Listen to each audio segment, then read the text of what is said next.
Yes, good afternoon, everyone. Welcome to the initiative taken by Indian Chambers of Commerce as we speak on various topics, related to various subjects. And today, we are very, very happy to have with us Mr. Sachin Jain, who is, the MD of World Gold Council for India and Asia Pacific. Sachin, I think that you have been an integral part of the industry in your various avatars.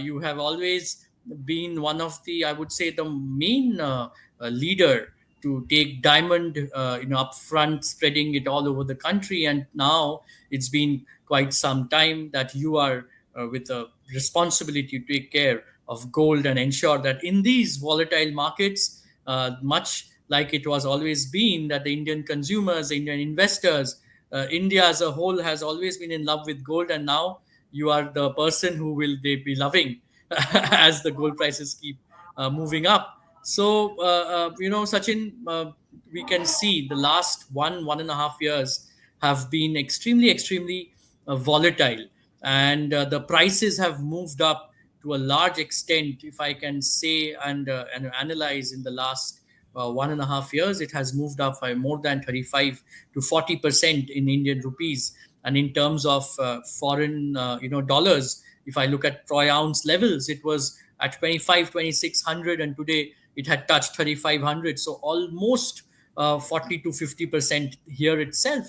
So what would be your I would say thoughts about it, that what is it that is driving the gold price upwards in the last 1.5 years? Well, first and foremost, thanks, Suvankar. Thanks for inviting me on the platform and being so kind and generous on my introduction. But I truly feel grateful, and I feel lucky to be a part of our magnanimous industry. Industry that thrives forward, industry that's deep rooted to our tradition, but also modern enough to look at contemporary offerings, and industry that I truly believe in.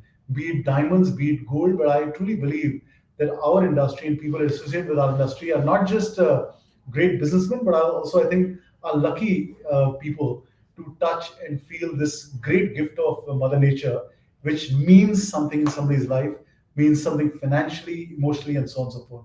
So at the outset, I'm really grateful, Swankar, to get your invitation. So thank you for getting me on. And to your point, what's happening in gold? And I think it's been an interesting joyride of sorts over the last 18 months and even more. But I think if you go back in time, the fact is that if you look at this rally, if we go deeper, the 2,000 to $2,500, it took about 1,789 days to move to that level. Then from $2,500 to $3,000, it took 221 days. I mean, just think about it.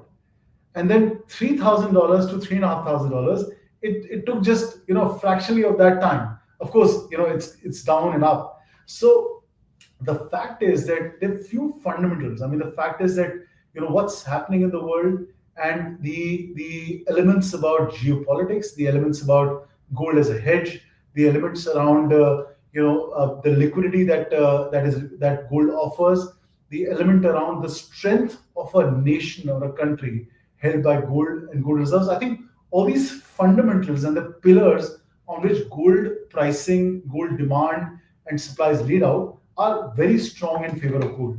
Now, I wouldn't sort of bet too much on the last few weeks in particular, because there was a liberation day where people were saying, okay, what's going to happen out of the trade war and the trade finalizations. But I think there's a lot of volatility, and I'll give you one example. One statement by the U.S. president around firing the Fed head, resulted in $200 of gold rally. Now, it's not sustainable. I mean, the fact is that the world is reacting to statements which earlier and fundamentally didn't. Gold was a very matured asset class, and it stays on. And hence, I think people in the business need to look at this asset class from a mid to long term perspective. The fact that it's gone up $100, it's gone down $100 are reactions of the era we live in. But the fundamentals on which gold is laid out are very strongly in favor of what's going to happen. And I'll give you two more factors. One being the fact is, if you look at the debt in the world, I mean, the debt in the world, if somebody has to analyze that debt in the world, it's unfathomable as to who's going to pay who to release that debt. And I think either this is going to stay on in everybody's books, which will matter not much, or somebody will have to get and do a balanced reconciliation. But the real strength or the real asset class to the world will be gold, and is going to be gold. So I think that's a very important pillar. And secondly, what's happened is that, and I think besides the volatility which has been going round and round, a very important pillar of demand that has emerged. And that's a very important area for us to consider.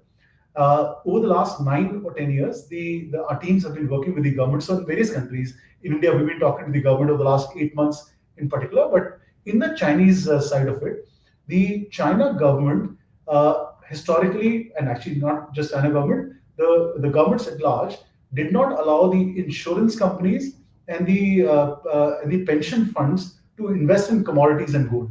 They could invest in equities, they could invest in bonds, and so on and so forth. And for the first time, they've allowed the openness of investment up to 1% into gold. Now, 1% itself is a very mammoth number. It's upwards of 80, 90 tons of gold. And if this trial goes well, which is actually what has led to a large part of buying, then they intend to open this up further. Because even those investors look at gold as an asset class performance, gold as a healthy diversifier in your portfolio. And eventually, you could be an individual investor or it could be a government. But when you have gold in your portfolio, it also acts as a hedge. And hence, at World Gold Council, our recommendations have been in the range of 10 to 15% to improve the health of your portfolio. And I foresee that if this opens up as a direction of travel, not just by China government, because that's already opened up, but even the other governments, if that open up, that will result in a very important pillar of real consumption.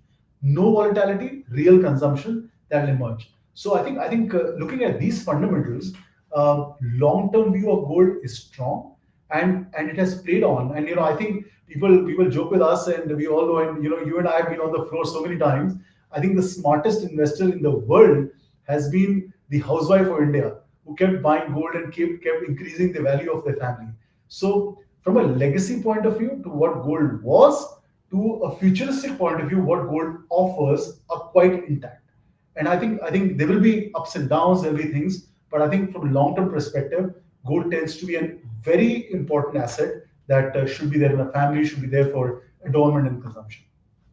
Right, Sachin. That's what If I may recall, 2007-8. That was the time when I joined business. That was the time when I got married, and gold was at 7,000 rupees for 10 grams. Today, I can't believe, actually, when that time when the Lehman Brother crisis happened, it kind of, we had seen 7,000 to 9,000 to 11,000 to 12,000 to 15,000 to 20,000. So there was a 2x 3x jump, that from 2018 2008 till 2012 13, that we saw. And at one end, internationally, the gold prices kept going up, and at the other end, we also saw the rupee getting weaker, which kind of, in for India, the price impact was that much more. So what I understand, what you said, that we have the governments buying gold, we have the investors buying gold, and they are doing it as a hedge against, either we call it inflation, or we say hedge against the uncertainty, the volatility, the wars that are happening, the unpredictable nature of the various the leaders and their countries, that are their policies, which gold is playing. But let if I look at the consumer side of it, right, then with this increasing gold price, what is it that you are seeing happening at the consumer end today? Some report has come out which says that in China, the consumption has gone down by almost 23 odd percent by the consumers in China. So what is, at one end you have the countries and banks and funds buying, at the other end, how are the consumers behaving? Yeah, so Sankar, you mentioned that when you got married, the gold rate was 7,800 or 8,000 rupees. And I can tell you, when I got married, it was 4,000 rupees. So it's always a constant race of the game as to when I got married, what happened, or what was at that point.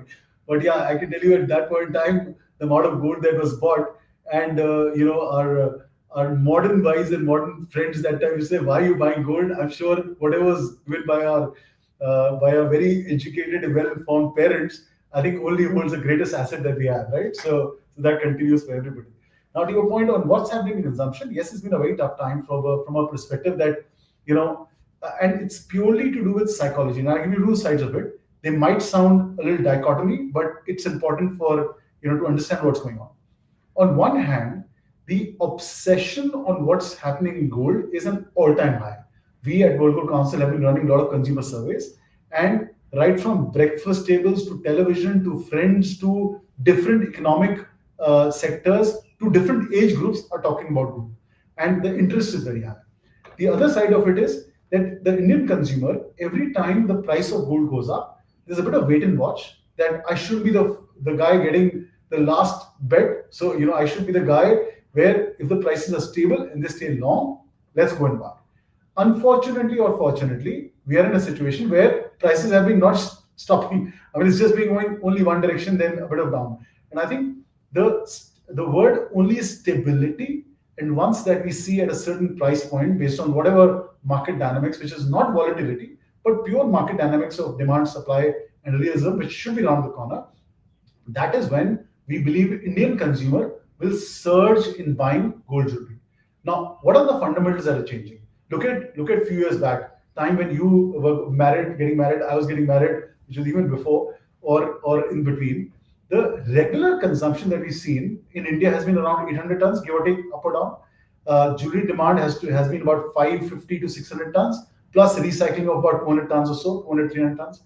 That's been the number at the price point of my marriage, your marriage, last 5 years, 10 years, and it's been consistent. So consumer catches up, right? That's what we've seen. Also, the fundamental is that we also have to keep into mind that in this time period, it's not that consumers somehow have gotten more money to spend. The fact is that in our pyramid, more consumers getting added up with more disposable income, and gold tends to be a very important, attractive area or aspiration that people want to do. And if you look at the very bold sort of destination laid out by our respectable Prime Minister, the Vision 2047, where we will move from a developing nation to a developed nation. One of the key elements around that is that India will be a $30 trillion economy. Now, if we and the maths behind it is that if we grow to grow by 9% every year, we'll get there. If we go by a dismal 5.5%, even then our size of the economy will be $23 trillion. Now, what does that mean? It basically means that today's per capita income of $2,500 is minimum to minimum going to get to $10,000 to $12,000 in the coming time. Now, if every Indian will have $12,000 to as disposable income to be invested, gold will tend to be a very important consumption area. We've historically seen 1% increase of income results in 0.9% increase of gold demand. Now, I'm not saying that as the income multiply, that many multiplication will happen in gold, but we need to keep seeing in perspective that there'll be 3 to 4 new Indias that are getting added to our economy. And that is a very important perspective. And I have no doubt in my mind that as we go forward, we will be the largest consumer of gold. Today we're not. China is the largest consumer. It's just in 2024, by the virtue of their market dropping, we become the largest consumer of jewelry. But I think as the India grows in terms of stature, in terms of per capita income, consumption of gold will grow. We are the only country in the world where there is mandatory hallmarking.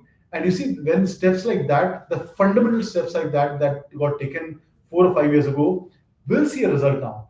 I mean, today a consumer more and more gets more aware about that there's hallmarking. There was always a scare in consumers' mind around trust that will get minimized, and there'll be more easier ways by which people will buy gold. And I think another aspect to look at this also is the urban and the rural consumption, right? And they at times I get into conversations where people say that gold is lying in the homes and it's not a part of the system, which I believe is incorrect. Because if you just look at the gold loan industry of our country, uh, actually it's slightly bigger than the housing loan industry of our country. If you look at organized and unorganized put together, and that's massive. The fact that almost 20 lakh crore gets invested, half of it which is organized, half of which is not organized, into the system against which financialization happens is already an evident one. But if you look at rural consumption, urban consumption, the urban consumer tends to talk about investment, return on investment, what are the options, and so on and so forth. And then we tend to compare gold as an asset class. But when you look at rural India, which contributes to a very large, significant consumption of our country, the fact is that the rural consumer tends to be slightly more price agnostic, and they tend to come to buy gold because that's the only avenue. And for them, mentally, it's saving. So my saving is increasing, my value of the saving is increasing. It's generally not compared to saying, okay, I put today, what's the price tomorrow, what's the return, and so on and so forth. And I think that's psychologically so different. And hence, Indians' deep rooted love for gold will stand out in the coming time, because the fact is that world is, of course, where it is. But if you go today and ask a rural consumer who's been buying small values of gold, he only gets up in the morning with a big smile that I did it. Over the years, I've been making small investments, and those investments have turned out to be fairly large and massive. So it brings in that happiness and that strength, alongside with liquidity, alongside with a hedge, and they can walk in and get in cash at any point in time. So I think that from that perspective, India's consumption story needs to be looked at from different lenses. Rural, urban is one different lens. Young and old is another one. And I think from a youth perspective, I know you, Suvankar, and your organization, you're doing great steps to offer meaningful products to young age consumers. But I think as an industry, we need to do a lot more, so that we're not an industry or a category or a commodity which is slightly oldish, but we need to be contemporary. And I always believe that gold will be the new gold in 2025 onwards. Right, right. Yes. So Sachin, like, various initiatives that is taken by members of our industry, much like us as well, in terms of digital gold, where, through an app or a portal, people can buy gold in small, small quantities, half gram, even lower than that, 300, 500 rupees, and keep on saving over a long period of time. So cutting across ages, cutting across various, social economic backgrounds, people can actually save in the form of gold. And I think gold beans, that had become a very, like, a little craze in southeast of Asia. Many jewelers have launched small half gram, 1 gram, not only gold coins but gold beans, from a, more superstitious point of view, to have a gold stock rather than a bean stock. So, Yeah. these in the fun things are being happening. And as you said, that the rural consumer has played a major role. Whenever we've seen that the gold prices have gone up, the gold loan companies, their businesses go up as well. People use it as a collateral, and then use that money either for their agricultural investments into further businesses or personal expenditures. But people are getting that liquidity against an asset in the form of gold.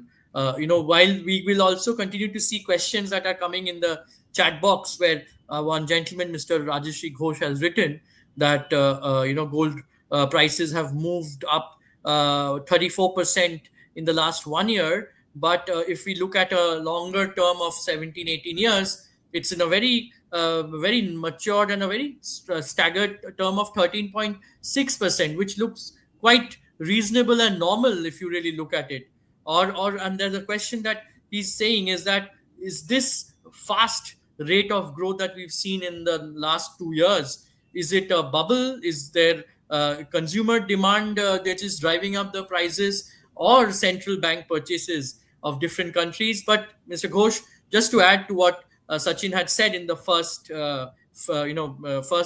part of his conversation, that it is the central banks that are buying a lot of gold across the country. Even various asset funds are allocating a part of their assets in the form of gold.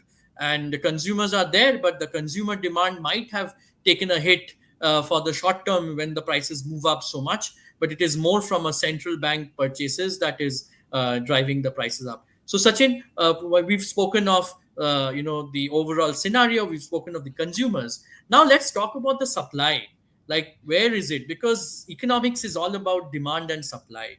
So while there we can see the demand coming from the countries, and there is a lot of interesting thing that has happened in the last 3 4 months, that also has had a huge impact on the gold prices. If I may recall, one is about, suddenly our the US president, Mr. Trump, saying about auditing of the Fort Knox gold, or gold was being, suddenly moved from the LBMA vaults in London to USA, and there was suddenly a shortage of gold in the market. Or, we hear of China buying gold to hedge against the dollar. So, a lot of countries are bringing gold back into their countries. Germany is one of them. And so, how are you looking at the supply? What are the main sources of gold in the world today? Is the mining industry, I'm sure they are flourishing in such gold prices. Is the supply good enough? So we'll look at that part once, to understand from you, and also the recycled gold part, that what we are seeing. So if you could throw some light on those. No, sure, Suvankar. So I think it's a great area of conversation to understand what's really happening on supply, and let's talk about mining first. It is quite transparently given the cost of mining, and the cost of mining today in the world is varying from anywhere between $1,400 per ounce to, let's say, $1,700 per ounce. So there is a lot of profitability around that side of the business, and the gestation time when big projects are commissioned, they normally take between anywhere from 8 years to 12 years to give out the first gram of gold in a mine, right? So I foresee a lot of fresh investments coming out or being made in the coming time, and I believe then there's a work that we're doing with the government of India just to look at how we can also open up gold mining in our country, which is one doable. There is a bit of survey that we already have, which gives out a bit of promise, and the government today is at a very positive mindset to look at opportunities that are favoring our nation. Now, look at China, for example. 20 years back, China was the largest importer of the world for gold. Fast forwarded in 2025, they're the largest producer of gold in the world. I mean, the largest miners of gold in the world. And if things fall in place, we foresee as Golden Council, this is part of our project report that we're working on. Of course, they'll be published in the next few months. Uh, we believe that about 8 to 10% of our demand, of Indian demand, should come from Indian gold. Like today, we have some very tiny amount of mining that happens in our country, about 2 tons to 4 tons, which is very insignificant, and it has potential. And if you look at just the current mines, the the cost to mine gold, it was sort of slowed down because it became too expensive to mine in those mines, right? But when it was closed, the cost of gold or the price of gold was $1,000 per ounce. Now at $3,000, the whole equation changes, and there are ways and financial means to explore the existing mines and also explore the other mines. The key is really about how you change the rules of the game locally, because currently the mining sector has certain prohibitive ways by which foreign direct investment is scared to invest money here. But the government is in a very positive mindset, and I foresee that area happening. So that's on the fresh supply of mining. There's another very big mine in our country, which you didn't talk about, and that's the mine of gold lying in homes of every Indian. Now, we've seen a recent scheme of the government that did not perform very well. That's been shut down, and the most easiest tends to be somebody walking in a store like yours gets a fair value of the gold, and that comes in the system. But I foresee also that the government and the technology in the coming sphere of time will change to make a very positive inflow of the gold, which has been always dented to saying it's an unproductive asset lying at home, to bring a part of the system. There's also a conversation that is happening, a paper that we led by one of the very important economists of India, that let's compare a gold import where we say like gold is the second largest drawer of foreign currency after oil and gas, right? And hence, should we even get gold? That's a conversation. Now, if you compare this to, let's say, an Apple iPhone which gets imported, right? The value of an Apple iPhone in 1 year's time is almost nothing. Whereas when a gold gets imported, it stays wherever within the system, in the household, whatever, and the value of the country is higher. So there is a conversation that we started, and an economist view to saying that gold should be considered as a capital asset under a capital asset instead of expense out, because it stays in the country and it stays as a strength of the country. Whether that'll be allowed today or not, whether there's a different way by which, let's say, family offices can store gold, and all of those things are yet to be done. But I think there's a conversation, and I think technology and simplification will be the way by which gold from homes will come out, and that will provide to be a very important source of gold, as you said. Uh, when I say technology and simplicity, if you look at the charter of the current government, there are four pillars on which Viksit Bharat is based on. The first they're talking about is is the impetus on manufacturing and innovation. The second is infrastructure. The third is the people, right, and how we build the capital, the human capital. And the fourth is simplification.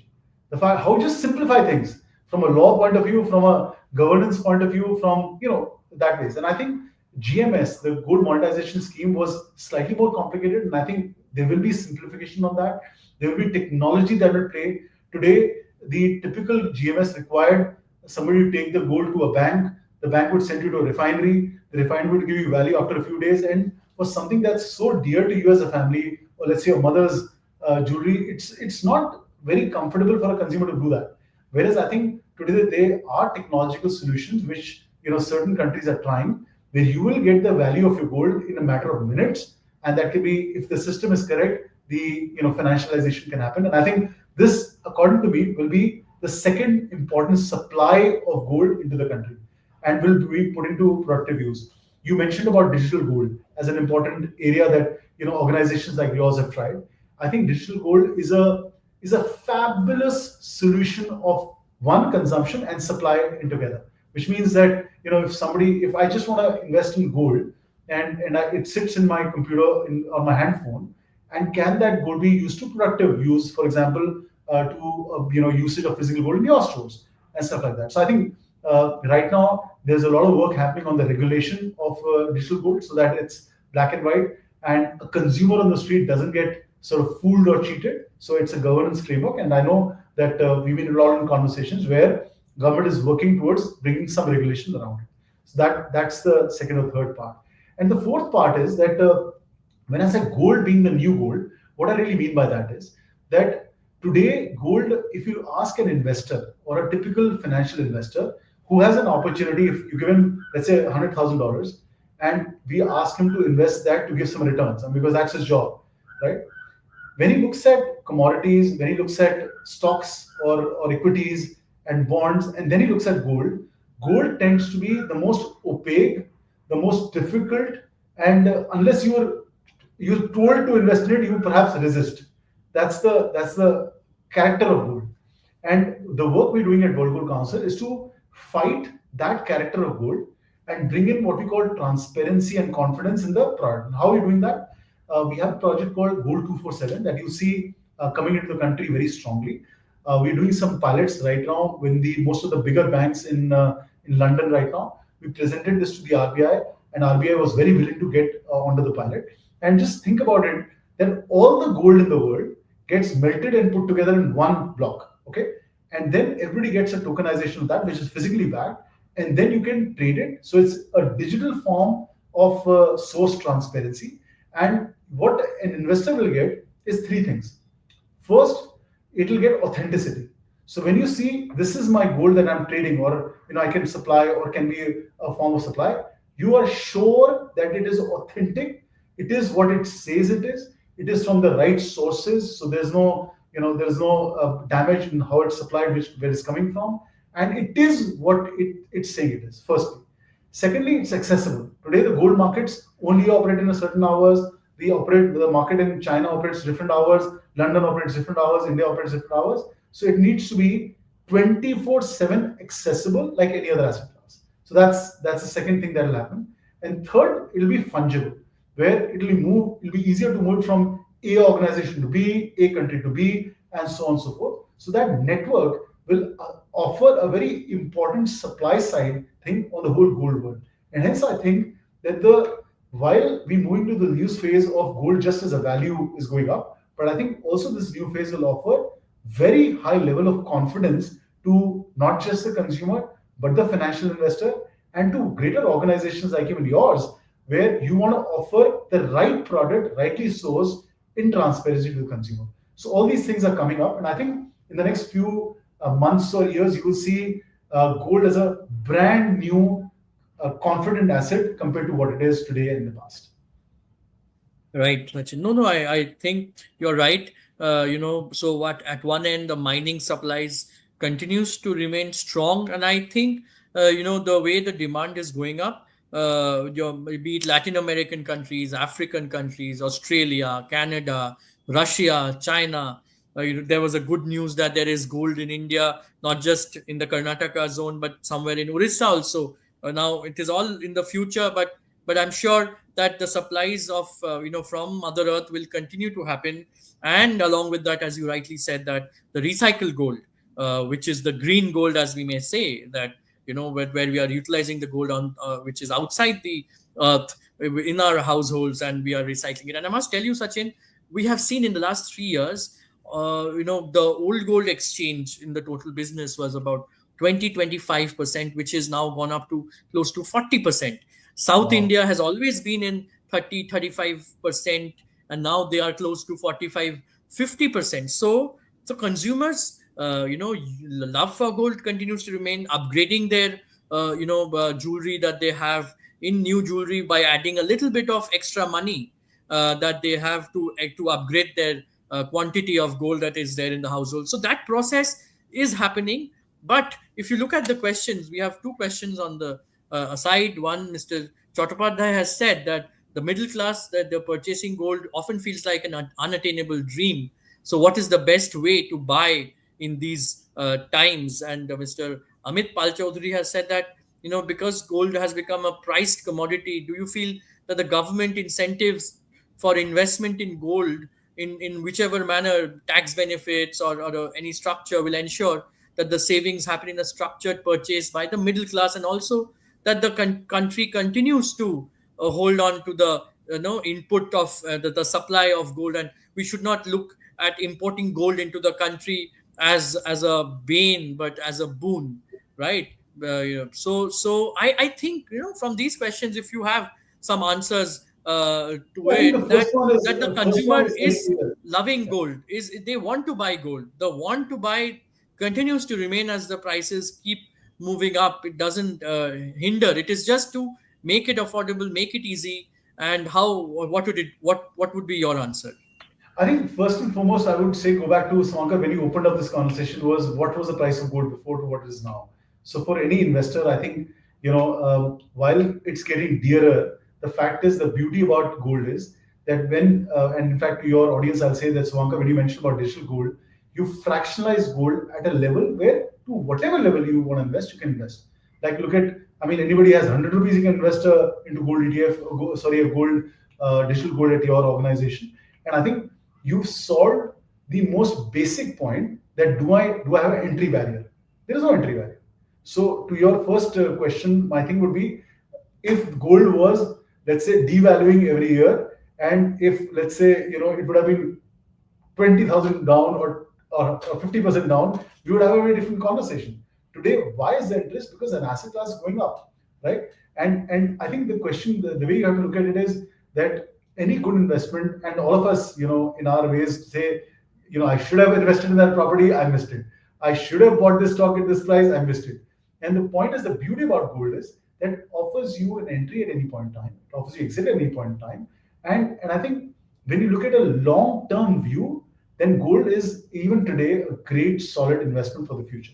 So I think to your first audience who had a question, I would say that it might you might call it unaffordable. I don't think it's unaffordable. It's a whatever you have, look at it from a saving point of view, and you got to get into the game and not sort of wait and what keep sort of everybody watching. So I think that would be the first point. And on the second area where you mentioned about gold being transparently sort of driven in the country and our gold getting used by everyone, I think there are efforts happening in that direction. And you would see very shortly more transparency coming out. I mean, and I would say that, generally the world is getting more and more transparent. The fact that today, when a consumer can walk into your store and get a fair value of a gold, I mean, historically, go back, there was a lot of distrust in gold. And why was that distrust? Because consumers would say, at least it's lying in my locker, I feel I have got a gold. When you go out to sell it, the value of that is very different than what you thought it is. Right today, there is a lot of transparency in that conversation, and hence I think that there will be a lot of modes and mediums of which our gold will get used. And I foresee with my interactions with the government They look at the future in a positive manner. They're looking at gold in a positive manner. And whether the taxation will be low or no, I am not the right person to comment on it right now. But the conversation that gold does good to the country is there. And I think if once everybody looks at it from a perspective of digitization of gold, how you can use your transparently buy and make those investments, I think it's only going to get better by the day. Right.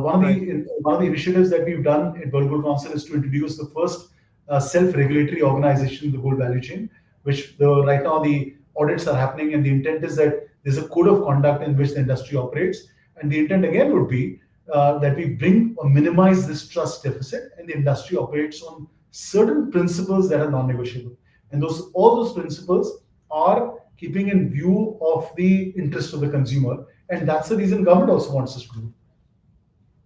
Right. Yes, and also to add to that, Sachin, just give the various options that consumers have to buy. So you have the gold ETFs. You can invest through commodity exchanges.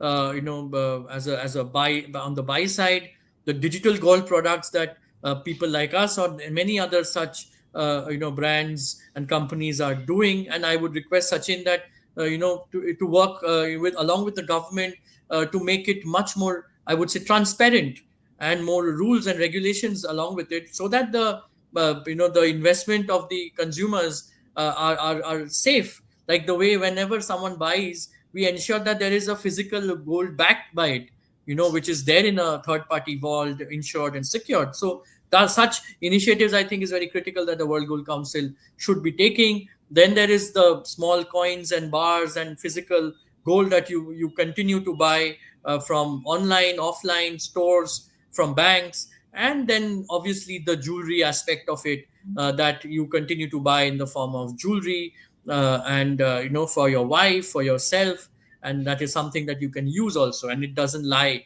just in your vault and lockers. So these are the many ways, and I think all of you should, in your as per your comfort, continue to buy it. And we are seeing also that because the prices have moved up, people are looking at buying more lighter weight jewelry. It is not that they want to buy a lot more, and they are not buying because the prices have gone up, but they're looking for whatever be the budget. If it is 50,000, 50,000. If it's 25,000, 25,000. If it is 1 lakh, 1 lakh, but to buy something within the budget. So that's how the consumers are continuing to buy. So And there are Sachin, two points I'll make yeah. something in that area. One is that we've also seen that the HNIs and ultra HNIs, who traditionally were only buying that much of gold, are actually right now buying hugely. And a lot of family offices have bought. The interest on gold jewelry at a high-end level has gone up dramatically. And you might notice that a large part of our youngsters get moved by designers of the country, and the looks created. So let's say a Sabhya or a Manish Malhotra, or let's say a Tarun Tilani, when they put out a look of a bride, I've always noticed that consumers walk into your stores and other stores saying, "Can we get something similar?" So it does impact. Now, if you think back and say, when was the last time any Indian designer created a look of wedding in a gold set? It actually was 20 years ago. Last 20 years, it's not happened. And you'd be very happy to know that this year, and of course, we've been working with them, but also how consumer interest is driving. All of the major or important designers in the country, who upwards of 20, will have looks in gold that the consumer wants. And you would see it happening in this season. So I also foresee that the relationship of a younger consumer with gold, from a expression point of view, contemporization point of view, will be real. So it's not just some brands saying, but also designers who are influencing the mindset of the consumers is here to change. And you see some really amazing products coming in gold. A lot of very non-wedding designers I know who we're working with are creating some expression of their look in gold. Let's say accessories of different kinds. And let me not steal the thunder; it's all coming in the next few months. But you see a lot of revival of youngsters wanting to buy more and more gold. Great, great. And also 14 karat, 18 karat gold. I think that is another trend that we all are seeing, that yes, maybe the price of 22 karat gold is close to a lakh rupees or 90,000 rupees. But the moment it is 18 karat, maybe Western design, Italian inspiration, or such style for daily wear, then obviously that 18 karat means 75 percent purity of gold, and accordingly the prices will come down by 20-25%. And if it is 14 karat gold, which people are using for their diamond jewelry, then there is an investment in gold, but the purity of gold is 58% or so. So therefore, obviously, the price of it is almost 58 to 60% of what you see. And Sachin, there are talks of 9 carat, 10 carat, 12 carat for, say, supporting the diamond jewelry. So those are, I think, something that the World Gold Council can continue to work with the government Actually, so in I have a terms of different point of view unlocking. there. And I have actually a different point of view there. And based on our research, the younger consumer is so obsessed with gold value. And we did try to check with some consumers in about 18 different cities, and their interest to a response of a 24 karat gold jewelry, maybe lighter weight, it's been interesting. And actually, right now, we are very keen to try out a project. And we have now, we're sort of working with about 15 odd manufacturers to create some lines of jewelry, which are 24 karat jewelry. Now, I'll give you an example of what happened in China. In 2020, the industry got together, and alongside with the World Gold Council, they created a line of product which they called hard gold. And hard gold is a 24 karat gold line of jewelry focused to the millennials, focused to the younger consumer. Fast forward 5 years, hard gold is the highest growth area for gold. It's the highest profit making for the manufacturer and the jeweler. And young consumers are expressing love only by hard gold. I mean, of all different shapes and forms of jewelry, it's become very popular. And I believe that while there's a conversation saying, should we make it a 9 carat and whatever, I think the fundamentals of gold are about purity and gold in the value. And we should experiment at 24 karat, maybe lighter weights. But I believe that there'll be something very surprising waiting for us as an industry. And I think it could be a great way, and dichotomically, like, on a reverse, offering pure gold but in a lighter weight could be a great form of making some really cool products and getting out to consumers. But we should try, and we're working on Yes. that area as well. Yes, so I think these are very interesting ways in which consumers continue to connect with gold and make it possible, so that it is of use, and gold has its own energy. So whenever, and it is said that we have Akshay Titiya coming up tomorrow. The tithi starts in the evening today at 5:30. So I think the moment all of you who are listening to us, we finish our conversation. 5:30 is the tithi when the Akshay Tithi starts, and tomorrow is the main day. So make sure, no matter what the price is, you all must keep buying little bit of gold. Now, Sachin, I think everyone in their minds would be thinking that is this the right time to buy? Should we buy more? Should we buy less? Is there a possibility? Is there a chance that the gold prices will come down? If it does, also, to what extent? Maybe you and me are not the right person to, and no one can predict what will happen. But still, I'm sure everyone is in a state of curiosity, and they are not understanding the way the global economics and the uncertainty is impacting the prices and the volatility. So what would be your advice to them in this regard? No, I think, Swankar, it's of course the conversation of every breakfast table to evening tea, and all your friends, my friends, everybody's saying what's really happening in gold, and of course everybody's curious about it. My only recommendation, my one single recommendation is look at long term, look at the fundamentals of any commodity, any asset class, and when you study those asset classes, the strength on what gold lives in the year 2025 are really strong and in favor. Now, will there be correction of maybe a few thousand rupees? Perhaps yes. Perhaps it might come quicker or sooner. And then, as an industry, we'd like that to happen, because if that correction comes, we believe consumers will come back. But notwithstanding or waiting for a correction, I would say that whatever time any consumer feels correct, but look at from long-term perspective, and long-term sort of pillars of gold on which it's built on are very strong and very much in the favor. And we didn't talk about one other area of consumption of gold, which is technology and what's happening on that side, which is, again, it's a new area, but it's here to grow. I'll give you only one example of that. In the artificial intelligence chips that are coming in, artificial intelligence in life is getting more and more democratized. everybody has now access to it. More will have an access to it as you go forward. But all the faster chips are using gold, and that's emerging out of a very important area. Now, whether on the overall thing it's big or small, it's still small, but I foresee that these are fundamental new areas in which gold is getting consumed.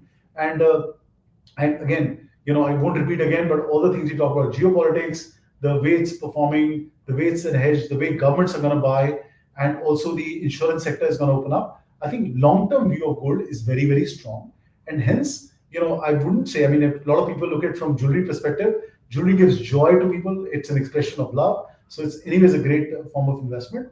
But even otherwise, if you have an investment portfolio, the minimum diversification to gold is a 15% one. And a lot of people think they have it, but I would urge you to please look at it when you look at real estate and your equities and stuff. 15% brings a lot of health in your portfolio. And whether it's a form of jewelry, it's even good because you're also using it, you're enjoying it. And that's the beauty about gold. You don't have to keep it in a locker or just in an app. It's out there for you to enjoy. And with great creativity of organizations like Senco, I would urge all you listeners to walk into your stores and see the beauty and the joy you can carry home. Thank you, Sachin. So, and adding to what Sachin said, if you look at the various situations in the world today, just to summarize the Russia-Ukraine war, now if it gets sorted and there is peace prevailing there, obviously that becomes a trigger for the gold prices to come down a little bit. It's a good news, or what you see in the Israel-Hamas situation happening. But on the other side, what you see on the Iran aspect of it, if there are any kind of uncertainty, any kind of attack, any kind of I would say arguments, even it might not be physical, but other ways, sanctions, then any impact on the crude oil, that will again be a trigger for the prices to move up. On the other side, we see US, China. Now there are been a lot of verbal attacks happening against each other, and the tariffs that have been set on each other. So that is leading to the prices moving up. There are fears in America that there will be a huge supply chain constraint. There are so many articles about that. The supply of various necessary products might not be there, leading to recession in the US and unemployment in the US. Now, if that happens and the interest rates of the Fed gets cut, now that again will become a triggering point for the prices to move up. But on the other side, if again there is an understanding between US and China in whichever manner, then again that becomes a good news for the prices to come down. And the stock markets across the world has also taken a beating. A lot of money has flown into gold, and while the markets are down now, till the markets pick up, obviously investors will want to do a wait and watch and keep the money safely in gold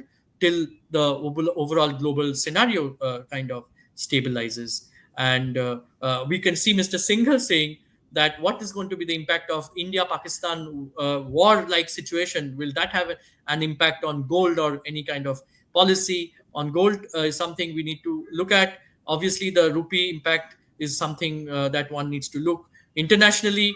It continues to be a connect to the whole uncertainty that remains in the world. But the rupee is something one has to look at if a war happens in India with regards to gold, and rupee might get weaker. Well, Sachin, do you have anything to say on that? I think, Swankar, in that I only have to say it's an outcome of such a sad event that's happened in Kashmir. I mean, every Indian is hurt by it, and again, all of us, I'm sure, stand behind the pain of the families. Any kind of war isn't helping the world at all, and it's only going to deteriorate. Not just consumption, the spirit, and everything else. Of course, it's going to have impact the gold in a positive manner. Any war does, but I'm sure none of us want that to happen. And I think the leadership of our country will only take very measured steps. So I wouldn't want to shoot the gun that a war is happening or not happening, but I think some matured steps will be taken, and I would de-link gold's impact or gold's price because of Pakistan and India war, because I think it's something that is very sad. Something very sad has already happened, and if this triggers off, it'll definitely make the world a little more not a nice place in some manner. So I wouldn't want to comment. But I think if you look at the last few wars, what's really happened? There was a conversation where we said that there's a tension between Korea and China. There's tension, as you mentioned, about Iran, and there was, of course, the Hamas war going on.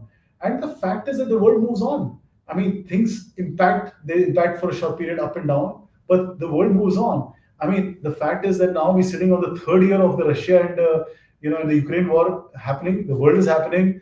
I was recently on holiday, and there were a lot of Russians, in that holiday place also. So I think sadly we've become a world where everything sort of, Olympics are happening and also war is happening and everybody's fine with it. I mean, sadly that's the case. So there will be pros and cons, but I think we need to elevate from a point of view again to saying that things will coexist. I think you mentioned around the trade conversation, but I think the fundamental of the trade conversation is, or the trade war as we call them, is that everything available in America will get more expensive for the consumer. And the signs that that economy is going to get into recession is real. I mean, there's no coming out of it. Today, let's say the import duty of various things is around 2%. Now, with 10% being the minimum to, getting up to an average of, let's say, 20-25%, everything will get more and more expensive. So the direction of travel towards recessionary consumption, everything is real. And I would bank on those things which are slightly more real than the impact of more regional wars that will impact good. So I think the fundamental of this is geopolitics uncertainty, and that principle will remain. Whether part of that is to do attention between our country and Pakistan, to do with China and Korea or Ukraine, I think these things will coexist. That's what, Sachin. Now, Sachin, before as we move closer to the conversation towards the end, one interesting thing we can see here, it's a sad message that we have received from a lady, Lakshmi Patil, that this is a situation of the startup where they have taken a risk and they have tried to get into organic farming of jaggery, but the startups have their risk and whether it does well or doesn't do well, and then there is a lot of stress on these startups. And there was an article very recently on which large number of startups did impact. But Miss Lakshmi, we really stand by you, and I'm sure that this should be solved soon, and government should support technology and startup, and the banking system should be there, be it backed by gold or not, to support these futuristic initiatives. And wishing you all the best on that. And Sachin, tell me something: technology adoption, bitcoins, blockchain, crypto, right?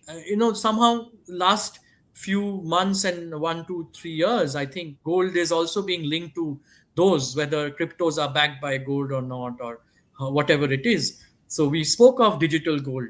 How would you define, and for the young generation, for the new age consumer, along with the equities that they are investing in, crypto, gold, what would be your advice and suggestion to them? I think from our perspective, Sonkar, it's a very important conversation as to what's going to happen around crypto. And fundamentally, I think that it's a very new asset class. Whether it's, people debate is even an asset class or not. I think it is an asset class. Today, it doesn't have a recognition or a blessing from the government of India, but I know government is working towards giving it a status, and I think that will bring in clarity. But I think, everybody needs to look at their own risk portfolio or the risk profile. It's a non-tangible asset class, right? And hence, it's your own individual, confidence or non-confidence on investing something that's non-tangible. It's forced by conversations like how, I mean, we've seen, the value of crypto going from where before the day of the election in US to where it went and where it is today. So it's hugely volatile, and it's a very different world of investment. Whereas when you look at gold, gold has history, gold has performance matrix, it has trends, it has defined reasons why it tends to go up or down. There are premiums to it when it's shorted. There is, discounts on it when it is. So it's a little more physical in nature. And I leave it to on the investor himself to see whether, I mean, for me, gold to compare it with crypto is incorrect, because gold is a very tangible, proven asset class in the commodity of not just 10 or decades, through millennia, and it has a track record of performance, and its tangibility is well defined. Whereas crypto is a little, in my mind, is a little more fuzzy. Somebody more closer to crypto might define it better. But again, it's the risk appetite of an investor how they should look at it.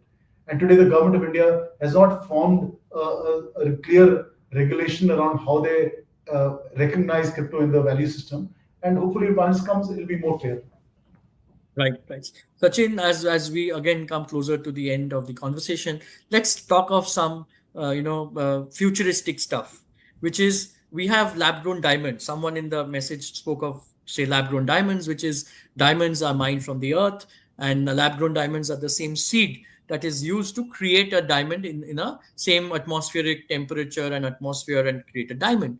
Now, somewhere there was an article on lab grown gold, and on the other side, we are all aware, as you said, AI is the future, space travel is the future, planets around the whole universe is also, we will it'll be there. So, is there gold made in labs, or is there gold available in the outer world, which can be used by us as well? Well, If you Swankar, I would only say who knows what's going to happen in the future, and technology is strong, new innovations are strong.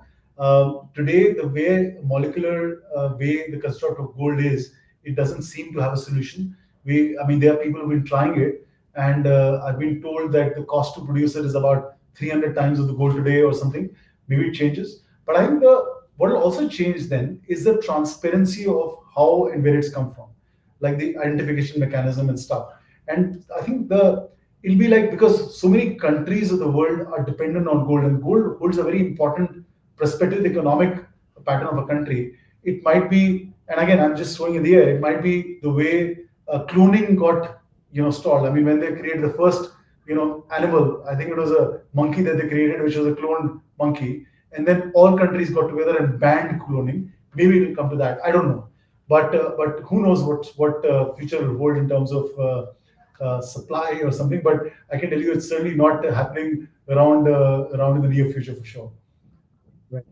And Sachin, from a perspective of the human aspect of gold, we can say from our industry, we have also a lot of MSMEs that are associated with the gold industry. The karigars that are working, in the gold industry with the gold prices moving up, there will be like quantity of gold created is going to get impacted. A lot of technology is getting used in the manufacturing of gold jewelry. I think where the skilled artisans will become a rarity in the future, and I think as an industry we all need to ensure that the human skill and the art continues to be preserved. And like you said, the designers and the artists that will be creating designs will create the demand and the desire from an artistic perspective, and I think the industry shall benefit out of it. But with all these gold prices going up, with all these global uncertainties, every stakeholder, every people associated with the industry, be it big or small, must their problems must be sorted. So what would be the steps that World Gold Council would take to ensure that each and every aspect and stakeholder associated with the business are taken care of? I think, Swankar, the artisans form the backbone of our creativity and the strength of what India has to offer.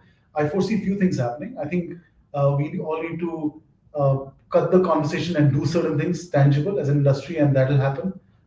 So uplifting of the artisans across the country is a no-brainer according to me. We're going to be working on making India to the jeweler as a jeweler of the world, and hence the working conditions are predominantly a must-have, a must thing to do if you want to be exporting. That'll be an area of focus, and a lot of initiatives we are doing from our side to bring in just the sheer knowledge and steps to uplift them. And the fact is that we need to now not live in a thing or situation where a consumer wouldn't know the conditions, because the world is getting more and more transparent. It's the age of social media, and as an industry, we need to do a better job. A lot of things are happening around that. Right, Sachin, right. So I think that we are almost at the end of the conversation. We would like to thank Mr. Sachin for his valuable inputs. He has been a strong strength for the industry in various of his roles before, and in these times when I think that the gold prices are in such volatility and in such uncertain times, our faith and trust for the commodity continues to remain. And I think that in the past, it has always been a friend to India. Gold has it's been an integral part of the culture. It is called the Sridhan. Our women in the country has always loved gold and has ensured that their savings are in the form of gold. And I think that culture and that tradition, even amongst the new generation and the millennials, will continue to happen. In the last 15, 18 years, we have seen a lot of crises. We have seen from the Lehman Brothers, we have seen the COVID times, and now in the last 2, 3 years, we are seeing a lot of geopolitical uncertainties. And I think in all these crisis times, gold has been the friend. So, Sachin, much like you have been to the industry, a friend in need is a friend indeed. I think you are the gold in the industry, because gold is also a friend in need, in a friend indeed. So, Thank you, thank you, Suvankar. Sachin, That's for so kind of you. You've been always being a very part of generous. us. No, you've been very generous in your comments, but I truly feel I'm lucky to be a part of our industry and work with great people like you. So thank you very much. Thank you. Thank you, everyone, for joining in the Thank ICC you. Biz Live. And I hope we could add value to your life and value to your knowledge. Thank you very much. Thank you very much. Bye.